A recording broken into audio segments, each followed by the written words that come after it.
Reddit আমার পুরো comment সেকশনে স্প্যান করেছেন, এই জন্য আমি এটা করেছি।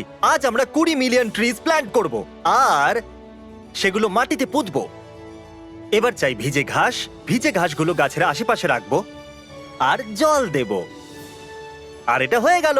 আর তারপর আবার গর্ত, গাছ, ভিজে ঘাস, জল। আর এগিয়ে যাবার আগে আমাদের সঙ্গে আছে সারা, ইনি ট্রি প্ল্যান্টিং এক্সপার্ট। এই চারা গাছটা কি বড় গাছে পরিণত হবে একবার দেখে বলুন। আমি প্রথমে দেখবো এটাকে টানলে বাইরে বেরোবে কিনা। যদি না বেরোয় তাহলে ভালো কাজ শুধু করেছো। 19,999,980 আরো গাছ বাকি আছে, চলো। ও হ্যাঁ, বেরোবে? না একদমই বেরোচ্ছে না। এটাকে যদি দড়ি দিয়ে বেঁধেও টানো তাহলেও বেরোবে না, দেখে নিও। ক্রিস, আমার সাহায্য চাই। আমার গাছটাকে কি ম্যাসাজ করে দেবে? চারা গাছের মাসাজ? এটাই পর থেকে বেরোচ্ছেই না। আরে ভাই, এটা তো পাথরের মতন শক্ত। এই নাও ধরো। তো গাছেদের সাথে কথা বললে ওরা তাড়াতাড়ি বেড়ে যাবে? হ্যাঁ? বেড়ে